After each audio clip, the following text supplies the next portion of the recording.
અંજી વાતડિયું વિગતાડિયું યન જડ જડ જુજવિયું પણ જેડા જેડા માનવી અરે યની યડી યડી વાતડિયું। જય હિન્દ દોસ્તો, હું છું આપણો દોસ્તો લોક સાહિત્યકાર આઝાદ અને આપણે આપણી ચેનલના માધ્યમથી અવારનવાર અનેક લોકોને મળતા હોઈએ છીએ। ત્યારે મારી સાથે અત્યારે તમે જોઈ શકો છો ગામડાના ખેડૂત આપણા કિશોરભાઈ રાખોલિયા ઉપસ્થિત છે। આપણે એમની સાથે ઘણી બધી વાતો જાણવી છે। કિશોરભાઈ કેમ છો? અરે મોજ મોજ મોજ। વાહ ભાઈ, આ ખેતરમાં તમે ખેતી કરો છો? હા ભાઈ, હું ખેતી કરું છું, એક ગામડાનો માણસ છું અને મને એટલી ખબર પડી કે મને ઘણા શહેર થી એમ લોકો કહે છે કે તમે શહેર તરફ આવો, શહેર તરફ આવો। બરાબર। મેં કીધું નહીં, શહેરમાં મારે કોઈ ભાગે આવવાનું થતું નથી। ગામડું એ ગામડું છે, ગામડું અમારું સરગ છે। ભલે અહીંયા અમને થોડાક રૂપિયા ઓછા મળતા હશે, બરાબર, પણ અહીંયા જે અમને શાંતિથી નિંદર આવે છે ને, અને અમે ભલે અહીંયા બાજરાનો રોટલો ખાઈને મોજ કરી, ત્યાં તમે ભલે દાળ ભાત ખાતા હો, પણ બાકી અમારા શહેરમાં નથી આવવું। તમે ભલે બિસ્લેરીના પાણીના બોટલો પીતા હો, પણ અમારા મધ જેવા કુવાના મીઠાની પાણીની હારે નો આવે બાપ। અને અહીંયા અમે આમ જો જલસો કેવો મારી છીએ, તમે ભલે ના લાખો કરોડો કમાતા હો શહેરની અંદર, અમે અહીંયા ખાલી હજારોમાં રળવી છીએ, પણ અમારી પ્રકૃતિની અમારે દેશી ગાયોના ગીત, દૂધ પીવી છીએ, ઘી ખાવી છીએ, માખણ ખાવી છીએ અને શરીર એકદમ તંદુરસ્ત રહે છે અને બાજરાના રોટલા ખાવી છીએ। ત્યાં તમે શહેરની અંદર રહી બિચારા શું કરે છે, ડાયાબિટીસ થી પીડાઈ ગયા છે, ઘઉંની રોટલી સાનકીયું ખાઈ ખાઈને 50-60 વર્ષમાં ગોટો વળી જાય છે। અને અલા અમારા ગવઢિયા તમે જોવો, આ ખેતી કરી કરીને બાજરાના રોટલા 2 રોટલા સોળીને ખાતા કઢીમાં, ઓહો વર્ષ જીવતા, કોઈ દવાખાનું ક્યાં છે ખબર નહોતી। અને ભલા માણા અમારા 5 ગામમાં તમે આટા મારો તો નાનું આમ તો ક્યાંક ડોક્ટર મળે, અને અહીંયા અમારે બીમાર પડીએ શું થાય કે તાવ તરિયું આવે, આ કદાચ અમારે ઢોર ઢાકર બાંધેલા હોય ને તો એના મચ્છરો હોય ને કાંક કવડે વધીને તાવ તરિયું આવે તો કા તમે લીમડા દાંતણ સાવીને તો અમારે તાવ હારો થઈ જાય। બહુ એવું લાગે છે, ના જઈએ એવી 2 ટીકડીઓ આપે છે, આપણે રેડી થઈ જાય। અને શહેરની અંદર તો મને અહીંયા બધા આવે છે ને દિવાળી ઉપર સુવાંડા, હવે બિચારા 40 વર્ષ વટે ને એટલે કા કોલેસ્ટ્રોલ ની દવા પીધા કરે ને, બીપી ની દવા પીધા કરે ને, એટલે હેદ મારી છે કે આ ડાયાબિટીસ તો લોહી પીધું છે। આ 40 વર્ષના ઉંમરના જુવાનડા થાય ને બિચારા ટીકડા ખાતા થઈ ગયા છે। એટલે હું તો એમ કહું છું કે શાંતિથી જીવવું હોય તો જો અમારે ગામડાની મોજ છે, જો સેવડી ઉભી, તમે વિચાર તો કરો, લીલા લેરખડે ને અહીંયા અમારે વનરાય ખાટી અને પાણીના તો બંબુડા છે, ખેતરોમાં બટા જટી બોલે છે। હમણાં થોડાક દી અમને ખેડૂતને હેરાનગતિ તો થઈ જ છે, જો કે આ માવઠાએ તો માઠી અસર બતાડી દીધી છે, અમારા કેરીના પાકને નુકસાની પહોંચાડી દીધી છે, હમણાં ઘઉંને નુકસાની પહોંચાડી દીધી હતી। કારણ કે હવે તો આમાં એવું છે કે થોડું ઘણું ખેડૂતથી પાપ થઈ જાય, કારણ કે અમારે તો હું થોડું ઘણું ઉત્પાદનની લાલચ હોય ને, આપણે જીવજંતુ ઘણા મરી જાય છે, દવા છાંટવી પડે છે। હવે અત્યારે થોડોક નવો યુગ આવ્યો છે તો થાય હું ખાતર ખૂતર નાખી અને થોડીક પાપ થાય છે, એટલે ભગવાને અમારથી રૂઠો છે, એ 100%ની વાત છે। અને કિશોરભાઈ, મેં સાંભળ્યું છે તમને મળવા આવ્યો પેલા, કિશોરભાઈ છે બહુ સારા, આમ તમે દુહાઈ ઘણા બધા જાણો છો, ગામડાની વાતો, આમ જો દુહા એકાદા દુહા છે ને તમને કઈક આવડતું આપણા દર્શક મિત્રોને સંભળાવો, ભારે મજા આવશે। હવે એમાં એવું છે કે દુહાની વાત તો સાચી છે, પણ 1-2 લોક સાહિત્યની હું વાતો ગામડાની કરું કે વાતડિયું વિગતાડિયું તો જેડા જેડા માનવ્યું હેડી વાતડિયું, હારા માણસો મળે તો વાતો કરવાની મોજ આવે। સમજી લેજો કે માણા હારો રૂડો હોય, હામો બેઠો હોય ને વાતોને ઝેલનારો માણા હોય તો વાત કરવાની આનંદ આવે। હવે હું તમને એ કહું છું કે ગામડાની એ મોજ છે કે ગામડાની ગામડું ગામ છે, બરાબર છે, શહેર કરતા હોયું હવાયું છે, બરાબર છે। એટલે હું તમને એ કહું કે ભાઈ શહેરના માણસો અને ગામડામાં માણસો શું તફાવત છે, મને ઘણા વખત પૂછે, મેં કીધું અમારા ગામડાના માણસો છે અમે તો ઘરે ખાઈ છીએ અને બહાર ગંદકી કરવા જાય છે, અમે ભલે ભણ માણસો છે, અમે ક્યાંય ભણવા નથી ગયા। અને મેં કીધું તમે શહેરના માણસો પાણીપુરી ને પકોડીઓ ને બધી મોજ કરીને ખાયા વયા છો, પાવભાજી, અને ગંદકી ક્યાં કરો છો? ઘરે કરો છો, બરાબર છે। તો સુધરેલા તમે છો કે અમે મનદાય પૂછતી નથી। એટલે અમારું ગામડું ગામ છે એની મોજ કાંક અલગ જ છે, વર્ષોની પ્રાચીન આ ભારત છે ને ભાઈ, એ કિસાન પ્રધાન છે, સમજી લેજો તમે, ખેતી પ્રધાન છે, કિસાન પ્રધાન છે, એની ઉપર જ આ બધું નફેલું છે। કિસાન જો આ એક દેશમાં જવાન અને એક કિસાન, આ બે જો હેઠા બેસી જાય ને તો આ દેશ ઉભો રહી જાય એમ છે, સમજી લેજો, આ બેની ઉપર આધારિત છે। સાચું છે ને ભાઈ આઝાદભાઈ? 110%। અને કિશોરભાઈ, કે તમે તો કેટલું ભણ્યા કેટલું તમે? હવે બાપા હું કઈ ભણ્યો નથી, 2-4 ચોપડી ભણ્યો છું. પેલાનું જે ભણતર હતું એની કઈક વાત કરો. પેલાનું ભણતર છે ને ભાઈ, 2 ચોપડીઓ અમારા ગૌઢી અમારા હતા ને એમ કેતા કે અહીંયા 2 ચોપડીઓ ભણતા, બરાબર છે. પણ અત્યારે છોકરો આ શહેરનો છોકરો અહીંયા આવે ને તો એનો 10 ચોપડી ભણ્યો હોય તો અમારે ગૌઢીએ 2 ચોપડી વાળા ને હેઠો બેહાડી દે. બોલો હવે થોડોક આમ તો હિસાબ હોય ને તો ઓલાને કેલ્ક્યુલેટર માંડવું પડે ને, અમારા ભાભલામાં આમને મોટે હિસાબ.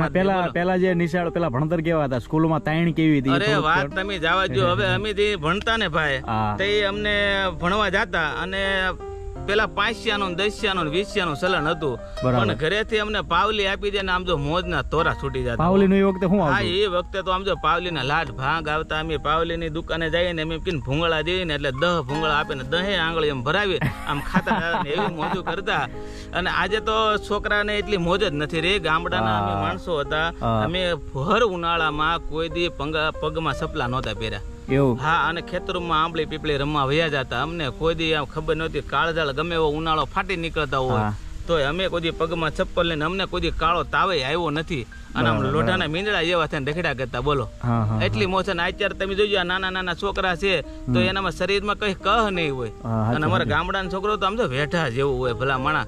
અને એ બિસ્કુટ કઈ ખાતા નથી. મારા દીકરા બાજરાના રોટલો પર માખણનો લોંદો મેલી દો ને એટલે બહાટી ગોળનો ગાંગડો દઈ દો એટલે અમારા છોકરા ટનકારા કરે અહીંયા.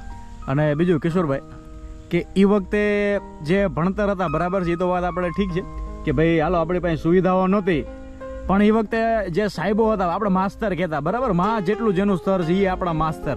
તો એ માસ્તર સાહેબ સાહેબોની કેવી ઇજ્જત? સાહેબોથી પડકારો કેવો હતો? અરે જો માસ્તર સાહેબ ની તો ગામમાં એટલી ઇજ્જત હતી, એની વાત જાઓ જો કે ગામમાં કોઈને ઘરે ડખો થયો હોય, ભાઈ ની માલ મિલકત ની અંદર જુદા પડ્યા હોય, ડખો થયો હોય તો કોઈથી માણસ સમજે નહીં. એટલે આપણા ગામમાં એમ કે માસ્તર સાહેબ ને તમે બોલાવો અને એ આવશે ને એટલે સમાધાન 100% થઈ જાય. અને માસ્તર સાહેબ આવે ને 2 ભાઈઓ બાજા હોય મિલકત હાથુથી અને 2 ડાય વાત કરે ને એટલે સમાધાન થઈ જતું. એટલું માસ્તર એટલે માં જેટલું જેનું માન હતું એટલી એને ગામડાના માણસો ભલે અભણ હતા પણ માસ્તરોને કેટલું માન આપતા એમ. અને માસ્તર ને જીવન જીવવાની મજા આવતી કે એમ થતું કે આપણો ઠાક ઉતરી જાય. ભલા મણા અમે ગયા ને 2 મણાના 2 જણાના સમાધાન થઈ ગયા, ભાઈઓ બોલતા થઈ ગયા. એટલે માસ્તર ને અંદર થી ગૌરવ થતો કે આપડા આ ગામમાં નોકરી કરી છે, આપડી ઇજ્જત કેટલી છે એમ. એ ગામડાનો માણસ કદર કરતો, એ જાણતો હતો કે આની કદર કરાય. આ કોઈ જેવે તેવે શિક્ષક છે ને એ તો એનો તો તમે ભગવાન સમાન ગણાય છે મિત્રો. તમે એક શિક્ષક હોય ને તો 100 ડોક્ટરો જન્મ આપી શકે, એટલે 100 ડોક્ટરોને, અને 100 ડોક્ટર થઈને એક શિક્ષકને નો જન્મ આપી શકે. બરાબર, એટલી એની ઇજ્જત છે. અને બીજું કિશોરભાઈ એક વાત કહું તમને, જે તે સમયે બરાબર જ્યારે તમારા બાળપણમાં તમે તો એ વખતે જે તમે દુકાને જતા બરાબર ત્યારે તમને મળતું હતું શું દુકાને વધીને તમારી પાસે? અત્યારે તો આપણે કોઈ પણ નાનું બાળક દુકાને જાય કોઈ મોટી કોઈ પણ જગ્યાએ તો ખાવા પીવા માટે અને મનોરંજન માટે ઘણી બધી વસ્તુ મળતો. તમારી વખતે ખાવા પીવા શું મળતું અને રમતો કેટલી હતી? હવે રમતોની તો વાત જાવ જો. રમતનું હું તમને કહું ને તો અમે નિશાળેથી આવતા એટલે લંગડીદા રમવાનું હતું, પછી મોયવાળીએ રમતા, પછી આંબળી પીપળી રમતા, અને અદભુત જો સોમાહું આવે ને એટલે ખુતામણી દા રમતા, હરિયાવાળો અને ગરીએ રમતા. રમવાની અમારે એટલી બધી રમતો હતી કે એની વાત જાવ જો. એનાથી અમારું શરીર નિર્માણ થતું, શારીરિક બળ નિર્માણ થતું. પછી કબડ્ડી રમતા. એ બધું બાળપણ ની અંદર અમારા બાળકો અમે બધા રમીને મોટા થયા ને એમાં શરીર જ એટલું બધું કેળવાઈ જાય, શરીર શક્તિશાળી બને. બરાબર છે, એ અમારા ગામડામાં હતું. અને જો અમે પછી પેલા થઈ તો અમે પૈસા થોડા ઘણા હોય, નાસ્તા પાણી તો ગામમાં બીજા કઈ ન મળતા, પણ હવે અમે જઈએ તો શું મળતી ખબર? કળી મળતી અમને. આ દુકાને જઈએ એટલે આપડે કળી, આ ચણા લોટ ની કળી આવે ને, આ ગાંઠિયા, એ કળી મળતી. અને અમે હારે ડુંગળી નો દડો ને એકદમ મરસું હોય અને એ ખાતા પણ અમને એટલી બધી મોજ આવતી કે એની વાત જાવ. 32 ભાતના ભોજનમાં મોજ ન આવે એવી કળી ખાતા તો એમને એટલી લેરખડી આવી જતી હતી. કારણ કે એ હારામાં હારી વસ્તુ ગણાતી હતી. સેનાનો લોટ એટલે તાકાત વાળી વસ્તુ ગણાય.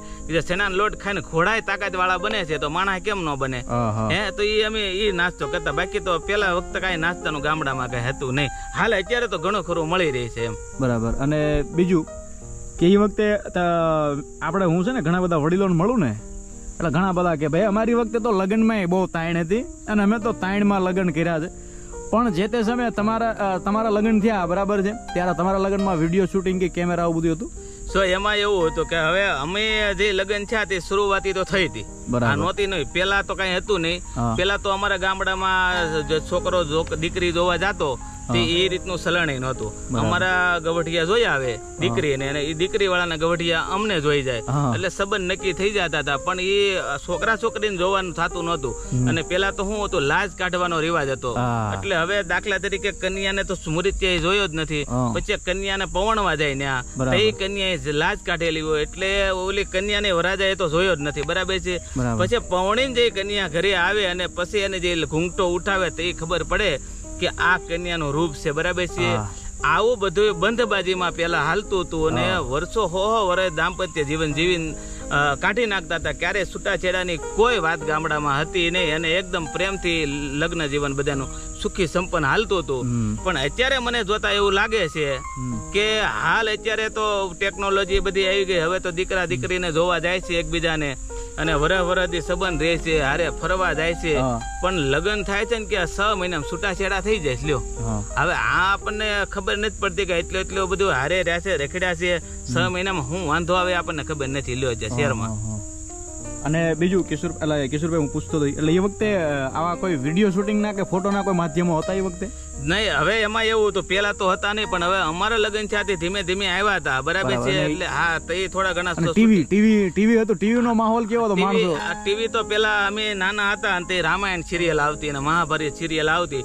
તે ગામની અંદર 1-2 જગ્યાએ ટીવી હોય છે. બરાબર છે. અને એ વ્હાઈટ ટીવી હોય એન્ટીના વાળી, બુસ્ટર વાળી, અને ગામમાં 1-2 ટીવી હોય ને એટલે રામાયણ આવતી ને એટલે આખું ગામ હડકી અને ફળિયામાં ભેગું થતું અને રામાયણ ની સિરિયલો બધા બહુ જોતા. અને એક જે આનંદ હતો એની તમે વાત જવા જો, આખું ગામ હડકીને ભેગું થતું અને એ રામાયણ જોવાની કઈ મજા આવતી હતી એની વાત જાવ જો. અત્યારે બધાને ઘરે ઘરે ટીવી છે તો એટલી મોજ તો નથી જ આવતી જેટલી અમે વ્હાઈટ ટીવી માં રામાયણ જોઈ છે. તમે રામા મંડળ રમ્યા કોઈ દી? હા, રામા મંડળ અમે ઘણી વખત રમતા. કેમ કે આમાં તો હું હતું જેવું હતું ઘટું પાત્ર ભાઈ હું હતું ને એ લઈ લેતો હતો. ક્યારેક એમ કે ભાઈ મને તો છેલ્લે એમ કે ભાઈ તમારે ગોવાળ બનવાનું તો ગોવાળ બની જાવ. ક્યારેક કેમ કે અજમલ રાજા બનવાનું છે, હું અજમલ રાજા બની જાઉં છું. અમે તો ગામડાના માણસો છીએ. બરાબર છે. અમે તો આ રીતે મોજ કરવા વાળા છીએ. કઈ મનોરંજન હોય તો અમારે કઈ ફિલ્મ ટોકીઝોમાં ફિલ્મ જોવા જવું ને આનંદ કરવો એવું નહીં. અમારે તો જો ગામડામાં અમે રમીને લાવ્યું આનંદ કરવા વાળા માણસો થઈ. હા, અને રામા મંડળ ને અમારે તો ગામડામાં આવે ને તો એટલું આનંદ હોય ને કે અમને લાગે સાક્ષાત રામાપીર આવ્યા છે એટલી તો મોજ હોય અમારે. અને બીજું તમે ઘોઘો લઈને ગયા કોઈ દી? ઘોઘો આપણે નવરાત્રીમાં દીકરીઓ ગરબા લઈને આપણે દીકરાઓ ઘોઘો લઈને જતા, ખબર છે, ઘરે ઘરે? હા, એ તો અમે નવરાત્રી ની તો વાત જવા જો. હું તમને નવરાત્રી ની પેલા ની વાત કરું કે અમારે નવરાત્રી ગામડા ની અંદર આવવાની હોય એટલે 15-20 દિવસ તો એટલે અમે થનગનાટ થઈ રહ્યો કે એની વાત જવા જો. માતાજીના નિત નવા ગરબાના ચિત્રકામ કરતા અને માતાજીની અમે ગરબીઓ બનાવતા હાથે અને ગામમાં બધે ફાળો ઉઘરાવતા અને 9 દિવસ ગામની બેની દીકરીઓ એવી ગરબે લેતી માતાજીના ગરબા. અને એમ ગણો તો માતાજી સાસર શોકમાં જેમ હાજર હોય ને એમ ગામડાના શોકમાં માતાજી માં અંબા દુર્ગા હાજર રહેતી અને બેની દીકરી હું અદભુત માતાજીના ગરબા ગાવતા. આપણે લાગે માં હામાં સાક્ષાત સિંહ સવારી ઉપર હામાં આવશે એવું દ્રશ્ય. લોકગીત એકાદું કિશોરભાઈ તમને? અને માતાજીના બધા અમે ગરબા ગવરાવતા અને અમારા વડીલો હતા ને બધા ગરબા ગવરાવતા. કેમ કે ભાઈ મને તો ગરબા ગાતા નથી આવડતું, પણ અમારા વડવાઓ બધા હતા ને એ દેશી ગરબા ગાતા અને અમારા સંગીત નું માધ્યમ કઈ નહોતું ભાઈ. એ વખતે તબલા વાળા હતા, મજીરા વાળા હતા અને અમારા ગવઢિયા માતાજીના ગરબા ગવરાવતા. એમ થાય કે માતાજી આમ હામાં આવી જતા બાપ. હા, અદભુત માં દુર્ગા. ગરબો ગીત એકાદું કઈક ગાવ ને મજા આવશે. તમને આવડતો જોઈએ જૂનું એકાદું કઈક તો ઈ છે? હવે માતાજી નો ગરબો તો ઘણા ગરબા છે પણ ભાઈ મેં કીધું ગરબા ગાયા નથી ને એટલે એ મને એકાદું ગીત લોકગીત તમને જે યાદ આવતું હોય, તમને કઈક ગાણું યાદ આવતું નહીં ગાવ. તમને તો એકાદું, કેમ કે તમારી પાસે સાંભળવું એ જીવતો નો લાવો છે મારા વાલા. આવી સરસ વાતો કરો છો. હવે માતાજીનો તો ગરબો હવે મને એકાદી તમે બને જરાક યાદ દેવરો તો હું એકાદી કડી લલકારી શકું. ગરબો તો નહીં, આપણે લોકગીત. ચાંદો ઉગો ચોકમાં ઘાયલ, ચાંદો ઉગો ચોકમાં, હેલેરીડા ઘરનું આદમી રે હાલાર શરમાયર જવણિયા, હે લેરેડા અરણો આદમી રે હાલાર શેરમાં અરજણિયા જાપે તાડી ઝૂંપડી ઘાયલ જાપે તારી ઝૂંપડી આવતાનો જાતાનો નેડો લાગ્યો રે અરજણિયા.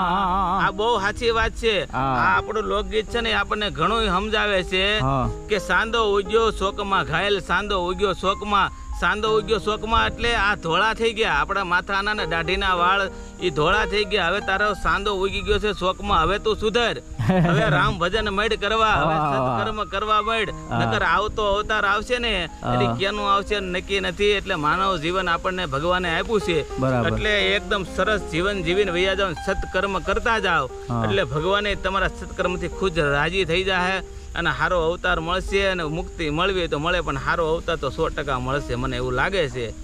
વાહ ભાઈ વાહ. દોસ્તો આપણે કિશોરભાઈ એમ કહેવાય કે ગામડાના ખેડૂત છે મારા વાલા. બહુ સરસ વાતો કરી કોઠા હુજવાળી એમના અનુભવની. આપણે કિશોરભાઈને ખૂબ ખૂબ ધન્યવાદ આપીએ.